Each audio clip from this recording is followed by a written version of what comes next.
আউযু বিল্লাহি মিনাশ শাইতানির রাজিম বিসমিল্লাহির রহমানির রহিম। আল্লাহু আকবার গণতন্ত্র একজোট স্বাধীন বাংলাদেশের গণতন্ত্র জেগে ওঠো স্বাধীনতার শক্তি, দেশ ও জাতি চায় মুক্তি। প্রিয় দেশবাসী, আমি আপনাদের উদ্দেশ্যে বক্তব্য রাখছি। আমি কথা বলছি পুরা দেশ ও জাতির পক্ষে এবং জনতার জন্যই আমি কথা বলছি। আমি বারবার বলি, প্রিয় দেশবাসী, আপনারা জানেন যারাই ক্ষমতায় এসেছে, যেই দলই ক্ষমতায় এসেছে, তারা দেশ ও জাতির সাথে আসলে বেইমানি করেছে। আপনারা জানেন, কেউ একটু করেছে আর কেউ বেশি করেছে। বেশি করার একটা মাপ থাকে। আপনারা যে মাপ ছাড়া দেশ ও জাতির মধ্যে জাতির যে অন্যায় করেছেন, অন্যায় অবিচার করেছেন, এবং জনগণ যে ভোট দেয় সেই 5 বছর পর পর যে সংসদ নির্বাচন থেকে শুরু করে সিটি নির্বাচন হয়, সেই সিটি নির্বাচনের পরে ঢাকা সিটি নির্বাচনের পরে দেখা যায় যে স্ব উপজেলায় নির্বাচন হয়, মেয়র নির্বাচন হয়। সেই মেয়র নির্বাচনের পরে উপজেলা নির্বাচনের পরে ইউনিয়ন নির্বাচন হয়। প্রত্যেকটা নির্বাচনই 5 বছর পর পর হয়। গভর্নমেন্ট সরকার, স্থানীয় সরকার নির্বাচন, চেয়ারম্যান নির্বাচনও 5 বছর পর পর হয়। কিন্তু দেশবাসী, আপনারা জানেন, আপনারা বারবার ভোট দিয়েছেন, শুধু আপনাদের ভোটের বেলায় খালি জনগণ হিসেবে গোনা হয়েছে। সেই জনগণ হিসেবে গোনা আবার বন্ধ করে দিয়েছে আওয়ামী লীগ সরকার। আওয়ামী লীগ সরকার ভোটেই সরকার হয়েছিল 2008 সালে।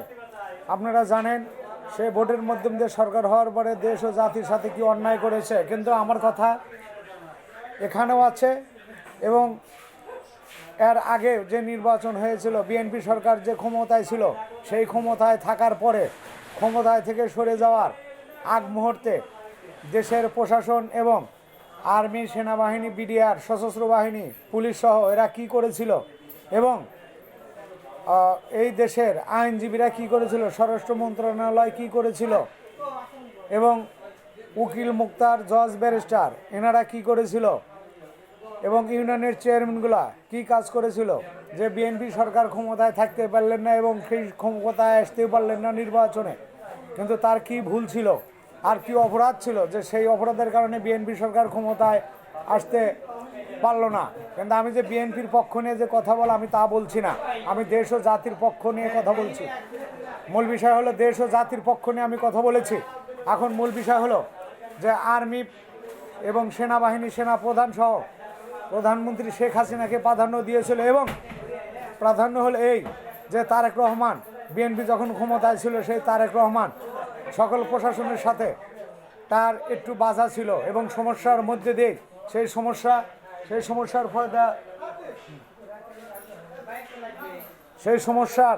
সমস্যার সমাধান করতে গিয়ে তারা নতুন করে তারা ফয়দা লুটিয়েছিল। প্রিয় ভাইরা আমার, এখন মূল বিষয় আমি বলতে চাই যে আপনারা যে কায়দা করেছিলেন, যেভাবে আপনারা দেশ ও জাতির মধ্যে যে নির্বাচন আপনারা দেশ ও জাতির মধ্যে আপনারা উপহার দিয়েছিলেন, সেই নির্বাচনের মধ্যে দেশ ও জাতি অন্যায়, অবিচার, দুরাচার, সন্ত্রাসী কর্মকাণ্ড, গুম, খুন, ধর্ষণ, রাহাজানি এগুলা বেশিরভাগই আপনারা করাইছেন। এর জন্য দায়ী থাকেন আপনারা। এখন বর্তমান যে আওয়ামী লীগ সরকার ক্ষমতায় এসেছিল, আপনারা এনেছিলেন, সে দায়ভার আপনাদের উপরই থাকে। এবং যতগুলো অপরাধ করেছেন সেই অপরাধের মূল হোতা এবং মূল অপরাধী আপনারাই। আজকে দেশে চলেছে 16 জুলাই থেকে 5 আগস্টের মধ্যে দিয়ে চলেছে অন্তর্বর্তী সরকারের উপদেষ্টারা যেভাবে দেশ চালাচ্ছে, এখনও দেশে শান্তি ফিরে নাই, দেশের মানুষের অশান্তি। হয়তোবা কথা বলতে পারছি এই পর্যন্তই, কিন্তু আসলে দেশে অন্যায় অবিচার চলছে অবিরাম। এখন দেশের সেই সেনা প্রধান যে আগে ছিল, এখনও উনি আছেন। এখন বর্তমান দেশের মধ্যে যে অন্যায় অবিচার হচ্ছে, তার জন্য আপনারা কি করছেন? দেশ ও জাতির জন্য আপনাদের কাজ করতে হবে। আমি আশা করি দেশ ও জাতির কল্যাণে আপনারা এগিয়ে আসবেন এবং দেশ ও জাতিকে আপনারা মুক্ত করবেন, অন্যায় অপরাধ থেকে আপনারা জাতিকে মুক্ত করবেন। আমি মনে করি আইনের সুশাসন এবং শিক্ষার সুব্যবস্থা এবং চিকিৎসার সুব্যবস্থা করবেন এবং দেশ ও জাতি দ্রব্যমূল্যের ঊর্ধ্বগতি এগুলা নিয়ে আপনারা চিন্তা ভাবনা করবেন, দেশ ও জাতি শান্তিতে আসবে। কিন্তু কই, আমি তো দেখছি এগুলো হচ্ছে না। কেন হচ্ছে না এগুলা? আর এই দেশ বাংলাদেশ সকল ষড়যন্ত্র হাতে এই বাংলাদেশ শিকার। এই দেশের মানুষই ষড়যন্ত্র করে বাংলাদেশকে একবারে শেষ করার জন্য তারা উঠে পড়ে লেগেছে। আমি মনে করি যে অন্তর্বর্তী সরকারের উপদেষ্টা যারা আছেন তারা দেশ ও জাতির পক্ষে কাজ করবেন এবং সশস্ত্র বাহিনী যারা আছেন দেশ ও জাতির পক্ষে কাজ করবেন। আমি শেখ শরীফ গণতন্ত্র একজোটের প্রতিষ্ঠাতা চেয়ারম্যান। আমার দলে একটা লোক নাই, আছে 2-4টা লোক আছে, কিন্তু এটা তো সেরকম নয়। এখন দেশ ও জাতির মধ্যে বিভিন্ন দল তারা নিবন্ধন পাচ্ছে, তারা সকল কাজ এবং সকল কর্মকাণ্ডের সাথে তারা জড়িয়ে আছে। কিন্তু আমি 2 নম্বরই 14 নম্বরই কাজ আমি পছন্দ করি না বিধায়, এই ভালো কাজ করি বিধায়, সেই জন্য আমার পক্ষে লোক নাই আমি মনে করি। আমি আরও মনে করি যে আসলে আপনারা যদি ইচ্ছা করেন সকল দল নিয়ে আপনারা নির্বাচনে আগামী সুন্দর একটা সুষ্ঠু সফল নির্বাচন আপনারা সামনে দেশ ও জাতির মধ্যে আপনারা উপহার দিতে পারেন। সশস্ত্র বাহিনী সহ অন্তর্বর্তী সরকারের উপদেষ্টা এবং সারা বাংলাদেশের মানুষের প্রতি আমার আকুল আবেদন এবং উদারত আহ্বান জানিয়ে আমি এই কথাগুলো বলছি। কিন্তু আপনারা যেটা করা দরকার আপনারা এখনও সেটা করেন নাই এবং করতেছেন না, এবং যেগুলো করতেছেন যে দেশের মধ্যে যে কোনো দল যেন নির্বাচনে অংশগ্রহণ যেন সবাই নিতে পারে, কোনো দল যেন বাদ না থাকে, এই বিষয় দেশে যেন সকল দলগুলাই নির্বাচন আসে। কিন্তু আমি নির্বাচনে আসলে তো আমার স্বতন্ত্রভাবে আমার নির্বাচন করা লাগবে। আমি দেশ ও জাতির মধ্যে আমি বলি এ কথাটা, কিন্তু আমার দল আজও নিবন্ধন পায়নি। এখন মূল বিষয় হচ্ছে যে দেশ ও জাতির মধ্যে সকল জাতিকে আপনি ভালোবাসবেন। এবং আমি ছোট জীবন থেকে রাজনীতি করে আজ পর্যন্ত আমি আপনাদের মধ্যে আমি বক্তব্য আমি রাখছি, আপনাদের মাঝে আমি কথা বলছি, দেশ ও জাতির মাঝে আমি কথা বলছি, জাতির ভালো চাই আমি। কিন্তু আমার পক্ষে তো একটা লোকও নাই। কিন্তু আসলে আপনাদের এটা দেখার দায়িত্ব থাকে এবং আমার বক্তব্য যারা দেখবেন অবশ্যই আমার গণতন্ত্র একজোটে আপনারা যোগদান করবেন এবং আমার বক্তব্যটা ভাইরাল করবেন এবং বক্তব্যটা ছড়িয়ে দেবেন। সকলের কাছে আমার অনুরোধ রইল।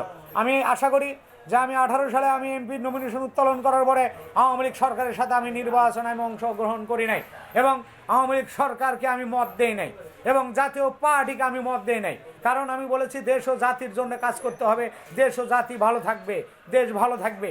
কিন্তু আপনারা দেশ ও জাতির পক্ষে কাজ করা বাদ দিয়ে শুধু শেখ হাসিনার পক্ষে আপনারা কাজ করতেছেন এবং শেখ হাসিনার বাহুবা আপনারা দিচ্ছেন এবং শেখ হাসিনা বাহুবা দেখাচ্ছে। আসলে দেশ ও জাতিকে যে বিভ্রান্তিকার এবং মানুষকে যে অবিচার করা অন্যায় করা যে শিখিয়েছে আওয়ামী লীগ সরকার ক্ষমতায় থেকে, এই দেশের জনগণ আজও তো ভালো পথে আসে নাই। তারা অন্যায় অবিচার করার উপরে আছে আমি মনে করি। এবং শিখিয়েছে পরের তামে রেখা এবং বেদবি করা। এই বেদবি করা আওয়ামী লীগের কাছ থেকে দেশের জনগণ শিখেছে। বেদবি করা বন্ধ করুন এবং বেদবি করবেন না প্রিয় দেশবাসী, আমি মনে করি